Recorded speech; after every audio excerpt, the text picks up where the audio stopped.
죄악의 도시에서라는 제목으로 같이 하나님의 말씀을 나누겠습니다.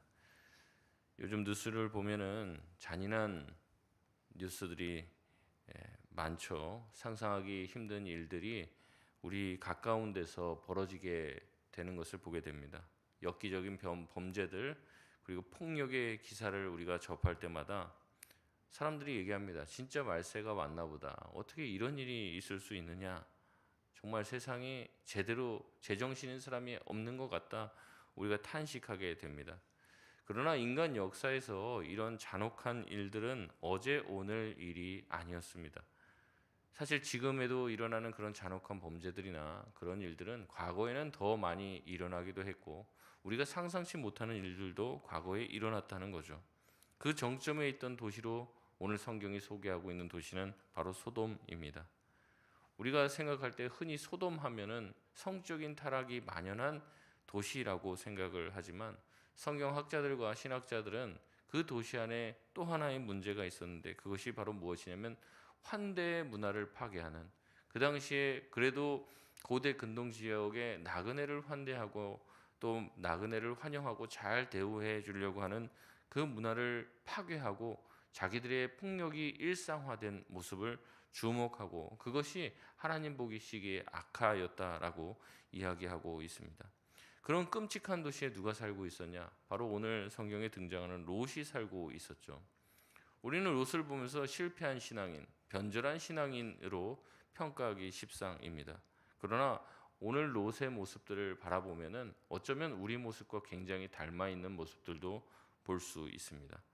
왜 그는 타락한 곳에서 계속해서 살고 있었으며 왜 그곳에서 살면서 그곳에 완벽히 동화되지 않았는가?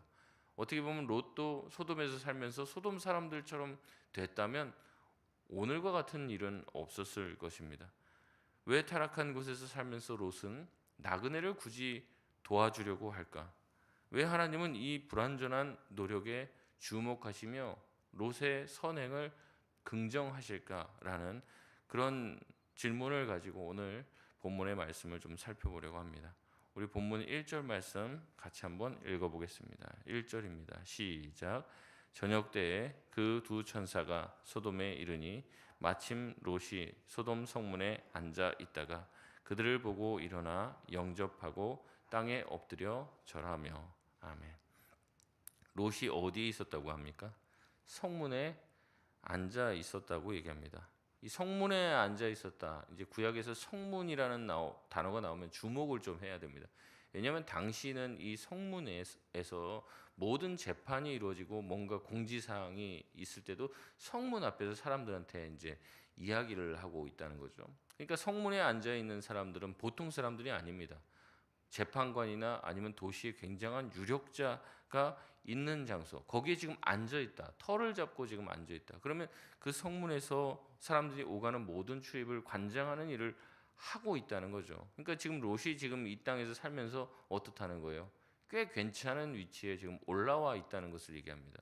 우리가 흔히 생각할 때 롯이 뭐 힘도 하나도 없고 그 소돔에서 아무 영향력도 없는 사람처럼 생각하는데 그가 지금 성문에 앉아 있다는 것 자체로도 그가 롯이 이 소돔 땅에서 살면서 나름대로의 유력한 위치에 서 있다는 것을 보여주고 있다는 거죠.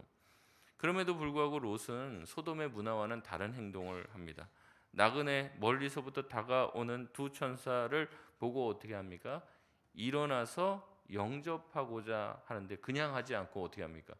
땅에 엎드려서 그렇게 한다고 합니다. 롯이 뭐 그 두 천사를 정말 천사로 알아보기 때문에 그렇게 했으리라고 생각하지는 않습니다. 그냥 나그네라고 생각을 하는 거죠. 이는 소돔의 무례한 문화 속에서도 여전히 롯의 마음 가운데는 아브라함에게 배운 이 환대의 전통을 지키려고 하는 모습이 드러나게 되는 거죠. 그러자 2절 끝부분에 두 천사는 어떻게 합니까? 이런 환대의 요청을 거절합니다. 아니라 우리가 그냥 거리에서 지금 때가 어느 때예요? 저녁 때라고 19장 1절에 그렇게 얘기하잖아요. 저녁 때이기 때문에 이제 길을 갈 수가 없어요. 잠깐 하루를 유숙해야 됩니다. 두 천사는 2절 끝부분에 아니라 우리가 거리에서 밤을 세우리라라고 말을 합니다. 그런데 3절에 롯은 어떻게 합니까? 다시 간청하여 그들을 굳이 자기의 집으로 데리고 오려고 합니다. 여러분 왜 그렇게 얘기할까요? 롯이 잘 알고 있기 때문에 그렇죠. 소돔이라는 성이 어떤 성이고 그 안에 있는 사람들이 어떤 사람인지 너무나도 잘 압니다. 그러니 이 나그네가 오늘 저녁에 길에서 유숙하게 된다면 어떻다는 거예요? 큰 봉변을 당할 것임을 알고 있었다는 것이죠. 그런데도 불구하고 어떻게 합니까? 나그네를 자기 집으로 환대하려고 합니다. 이거는 굉장히 위험한 행위예요. 단순히 그 나그네를 보호하려고 하는 것이 아닙니다. 나그네 보호하다가 잘못하면 어떻게 합니까? 자기 또한 목숨의 위협을 당할 수도 있습니다. 그러니까 이게 그냥 손님 와서 누구 우리 집에 초대하고 그 정도 수준이 아닙니다. 지금 자기는 나그네를 환대하는데 이 나그네 환대 때문에 자기가 당할 위험을 지금 감수하고 있는 것입니다. 그렇게 나그네를 환대하려고 하죠. 목숨을 걸고 환대하는 겁니다. 그러자 롯이 걱정했던 일이 실제로 벌어지게 되죠. 우리 4절 말씀 같이 한번 읽겠습니다. 시작. 그들이 눕기 전에 그 성사람 곧 소돔 백성들이 노소를 막론하고 원근에서 다 모여 그 집을 애워싸고. 아멘. 소돔 백성은 노소를 막론하고 원근에서 다 모였다 이렇게 얘기합니다. 이 말이 얼마나 무서운 말인지 몰라요. 노소는 누굽니까? 어린아이부터 나이 드신 분, 어르신들까지 다 모였어요. 성 안에 있는 사람들. 원근에서 다 모였다. 원 멀리 있는 사람, 근 가까이 있는 사람. 남녀노소 다 막론하고 멀리 있는 사람, 가까이 있는 사람들 다 모였어요. 그들이 모여서 원하는 것이 뭡니까? 그 집을 둘러싸고 요구하는 것이 뭐예요? 나그네를 보호하는 것이 그 당시의 기본적인 윤리였음에도 불구하고 소돔은 나그네를 환대하지 않습니다. 자신들의 성적 욕구의 대상으로, 폭력의 대상으로 나그네를 바라봅니다. 게다가 그것을 마치 경쟁하듯이 너나 할 것 없이 모입니다. 몇몇 사람들의 문제가 아니라는 거예요. 이 소돔의 악한 문화는 누구의 문제입니까? 전체의 문제입니다. 아이들부터 어른까지, 멀리 있는 사람부터 가까이 있는 사람까지 모두 죄를 짓기 위해 혈안이 되어 있는 모습을 보여주고 있다는 거죠. 여러분, 이게 얼마나 소돔이 악하냐는 거예요. 누구 하나 구별될 사람 없이 부모에게서 보여진 그 모습대로 그렇거든요. 애들이 욕을 한단 말이죠. 애들이 욕을 해요. 그러면 누가 욕을 하는 거예요? 집에서 부모님이 욕을 하니까 아이들이 욕을 하는 거죠. 뭐 어디서 배웠냐? 학교에서 배웠다? 아니에요. 집에서 부모가 욕 쓰니까 자식도 그런 욕을 쓰는 거죠. 그렇게 행동하니까 그렇게 사는 겁니다. 부모들, 어른 세대들이 그렇게 사니까 자녀 세대들도 그렇게 하는 것이죠. 그들이 온 목적은 무엇입니까? 5절 말씀입니다. 같이 한번 읽겠습니다. 시작. 롯을 부르고 그에게 이르되 오늘 밤에 내게 온 사람들이 어디 있느냐? 이끌어 내라. 우리가 그들을 상관하리라. 아멘. 이 상관하리라라고 하는 단어는요, 히브리어 야다라고 하는 단어입니다. 단순히 성적인 의미를 넘어서 타자를 힘으로 굴복하려고 하는 집단적인 관계를 보여주며 우리가 그들을 알아야겠다라고 굉장히 관용적 표현을 쓰고 있는데, 굉장히 애둘러서 말하고 있는데, 그럼 그런 정도가 아니죠. 그 사람을 완전히 샅샅이 파헤쳐서 다 알아버리겠다. 그 사람의 어떤 모든 것들을 다 끄집어내겠다. 이런 얘기를 하고 있습니다. 소돔은 남녀를 노선하고 원근에서 자발적으로 모여들어서 누가 시켜 죄를 짓는 게 아닙니다. 누가 지금 주동자가 있습니까? 우리 한번 죄 짓자고 막 사람들을 선동합니까? 그게 아닙니다. 어떤 사람도 지휘자도 없고 어떤 사람도 선동하는 사람이 없는데도 불구하고 모두가 다 본능에 이끌려 나그네를 환대하지 않고 그들을 핍박하고 그들을 통해 자신의 새로운 욕구를 채우려고만 합니다. 그리고 이런 집단적인 잘못된 욕망에 대해서 이 성에 있는 누구도 반대하거나 누구도 저항하지 않습니다. 정말 모든 사람이 다 죄를 짓는데 빠르고 죄 짓기를 기뻐하는 도시였다는 거죠. 여러분, 우리는 여기서 깨달아야 됩니다. 다수가 다 진리는 아니라는 것입니다. 오히려 다수가 옳다고 말하는 집단적인 정의가 때로는 잔인한 폭력이 될 수 있으며 하나님이 기뻐하시지 않는 모습일 수 있다는 거죠. 다수결이 다 최고냐? 그렇지 않다는 겁니다. 모두가 한 사람을 비난하고 공격할 때 그 흐름에 가담하지 않는 것은 대단한 용기를 가져야만 가능한 것이죠. 모두가 맞다고 얘기해요. 근데 자기가 혼자 소신을 지키는 것 쉽지가 않다는 것입니다. 롯은 6절에 문 밖에 무리에게 나가서 등을 진채 얘기합니다. 이제 문 밖에서 소란하니까 자기가 문을 열고 문을 뒤로 딱 잠그고 이제 사람들에게 뒷짐지고 얘기를 하는 거죠. 7절에 보니까 이르되 청하노니 내 형제들아 이런 악을 행하지 말라라고 얘기합니다. 롯은 지금 온 성읍 사람들을 상대하고 있어요. 온 성읍 사람들이 원근에서 노소를 막느라고 모였는데 그 앞에 홀로 저항합니다. 문을 지키고 서 있습니다. 다수의 악한 흐름 속에서도 롯은 홀로 아니오라고 말하고 있습니다. 롯은 얘기하죠. 뭐라고 얘기합니까? 악을 행하지 말라는 거예요.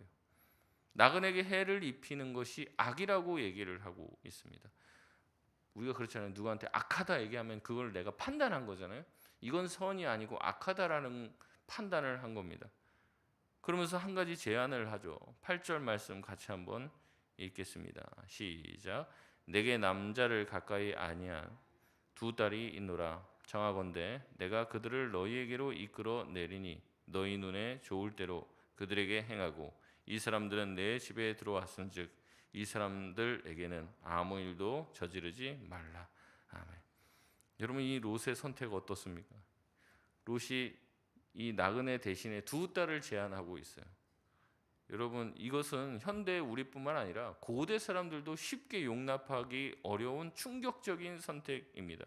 아무리 나그네를 구하고 그들을 지키는 것이 대단하다고 해서 어떻게 자기 귀한 두 딸을 내어줄 수 있느냐 하는 거죠. 이 두 딸이 밖에 나가면 무슨 일을 당할지 모릅니까? 다 알고 있잖아요. 그럼에도 불구하고 어떻게 이런 선택을 할 수 있냐는 거죠. 어찌 보면요, 롯도 지금 온전한 상태는 아님을 보게 됩니다.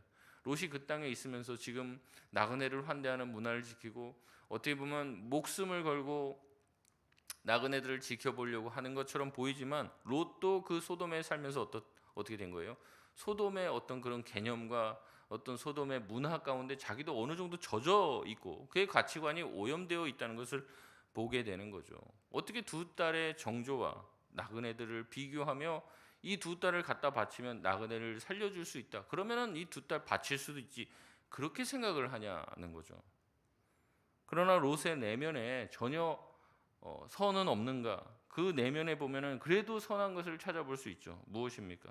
내 집에 들어온 손님은 자기가 우선은 목숨을 바쳐서라도 지키겠다. 자기가 먼저 전면에 나섭니다. 근데 자기의 어떤 목숨으로는 될 것 같지 않으니까 어떻게 합니까? 자기 가족들까지 집어넣어서 우리 가족과 내 목숨을 걸고서라도 이 나그네를 지켜야 한다는 신앙의 일말의 어떤 작은 책임감을 가지고 있음을 보게 되는 것이죠. 물론 그 방식이 옳다는 말씀을 드리는 게 아닙니다. 롯의 방식은 매우 서툴고 그 당시의 문화에 깊이 젖어들어 있는 거죠. 그러나 그 중심에는 그나마 하나님 나라의 법칙과 방식을 지키려고 하는 작은 마음이 희미하게나마 살아 있었다. 그 말씀을 드리는 겁니다. 이런 롯의 모습에서 우리의 모습을 보게 되는 거죠.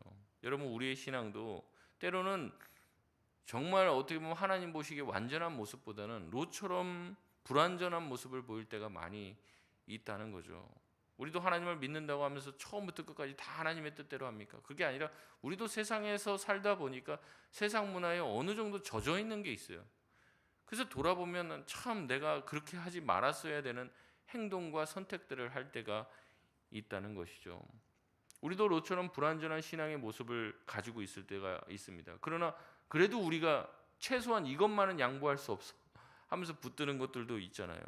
하나님을 믿는다고 하면서도 세상적인 문제, 세상적인 방법으로 문제를 해결해 보려고 할 때 얼마나 많습니까? 그러다가 보면 실수할 때도 많이 있다는 거죠. 여러분, 우리의 기도는 완벽합니까? 전혀 세상적인 생각에 오염되어 있지 않습니까? 그렇지 않죠. 우리는 많이 오염되어 있습니다. 기도할 때도 하나님의 뜻이 무엇인지 알면서도 그 뜻을 구하기보다 뭘 구합니까? 내 소원, 내 뜻을 구하죠. 우리가 많이 들어서 알아요. 우리가 기도해도 안 이루어지는 것은 왜 안 이루어진다고 합니까? 정욕대로 쓰려고 잘못 구하기 때문이다. 다 알고 있잖아요. 너희는 먼저 뭘 구하라고 얘기하십니까? 그의 나라와 의를 구하라고 하지만 우리의 기도의 첫 자리에서 나오는 건 그의 나라와 그 의가 아닐 때가 더 많이 있다는 거예요. 우리가 몰라서 그런 게 아니라 오염되어 있습니다. 많이. 쉽지 않죠. 하나님이 우리에게 완벽함을 요구하시긴 합니다. 내가 거룩하니 너희도 거룩해라 라고 말씀을 하십니다. 그러나 우리는 참 거룩하기가 힘든 존재들이에요. 그래서 하나님은 그 모든 것을 감안하십니다. 롯도 마찬가지입니다. 롯에게 하나님께서 완벽함을 요구하십니까? 그렇지 않습니다. 물론 롯이 완벽하면 좋겠죠. 근데 롯의 부족함 또한 아십니다. 그리고 롯을 구하고자 롯의 삶을, 롯의 마음의 상태를 살피시는데 하나 살피시는 거예요, 지금. 뭐냐? 그가 인생 대부분이 지금 살고 있는 터도 잘못돼 있고 살아가고 문제를 해결하는 방식도 자기 딸을 갖다 바치려고 하는 아주 비상식적인 방법을 하고 있단 말이죠. 나름대로 신앙이 있으면 그때 어려운 상황 가운데 어떻게 해야 될까요?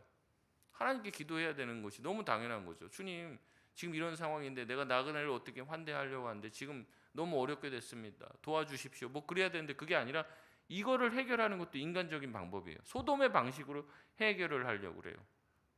그럼에도 불구하고 하나님은 뭘 보십니까?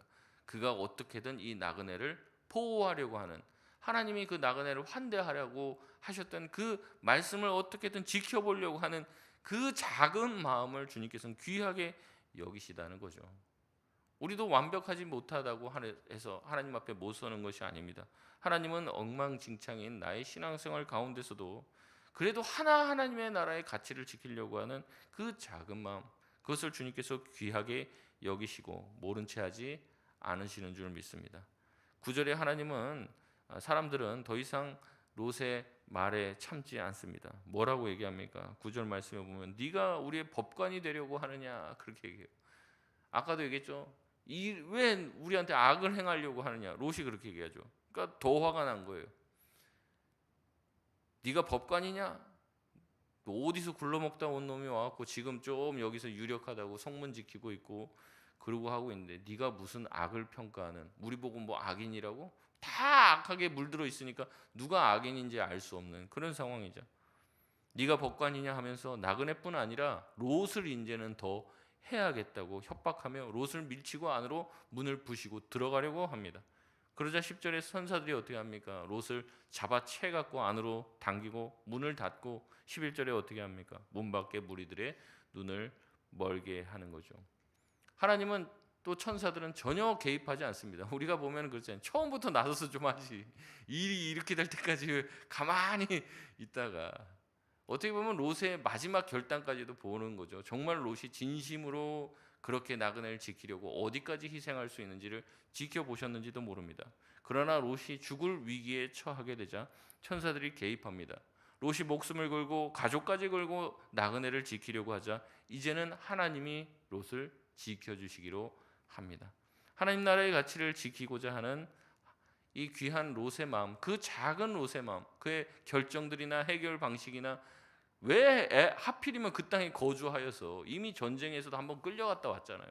그러면 이제 여기는 좀 뭐가 안 좋은가 보다 떠나야 되는, 다시 그곳에서 정착하고 살고 있는 이 롯 얼마나 지혜롭지 못합니까? 얼마나 잘못된 선택을 하고 있습니까? 그럼에도 불구하고 주님은 그의 모든 잘못을 들춰내지 않고 그의 선한 마음, 작은 마음을 보시며 그를 도와주십니다. 소돔 사람들의 눈을 멀게 하심으로 누가 진짜 소경인지를 폭로하고 계시다는 거죠. 여러분, 우리는 세상에서 살면서 우리가 온전한 그리스도인이 아니기 때문에, 내가 항상 하나님께 잘하지 못했기 때문에 하나님이 날 도와주지 않으리라 생각할 때가 있습니다. 그러나 주님은 결정적인 순간에 우리에게 도움을 주시고 우리를 지켜주시고 우리의 편이 되어 주신다는 거죠. 우리의 문을 열어서 우리의 삶을 완전히 망쳐내려고 들어오는 광분한 사람들 가운데서도 주님께서는 우리를 지켜주시려고 도우시는 분이라는 것입니다. 기적적인 손길로 우리를 건져주시고, 그러므로 하나님이 여전히 우리가 부족한데도 불구하고 사랑하고 계신다는 것을 보여준다는 것이죠. 그렇기 때문에 저와 여러분의 부족함 때문에 낙심하지 마십시오. 부족함에도 불구하고 주님이 우리를 사랑하신다는 것을 기억하시고 그 주님의 기억하심을 이용하지 말고 그 주님의 선하심을 믿고 살아갈 수 있는 저와 여러분 되시길 바랍니다. 말씀을 맺겠습니다. 세상은 지금만 악한 게 아닙니다. 예전에는 더 악했죠. 어떻게 이런 일이 벌어질 수 있겠습니까? 하지만 그 어두운 소돔 속에서도 롯은 아브라함에게 배운 환대의 불꽃을 꺼트리지 않으려고 애씁니다. 비록 그 방법은 서툴렀어요.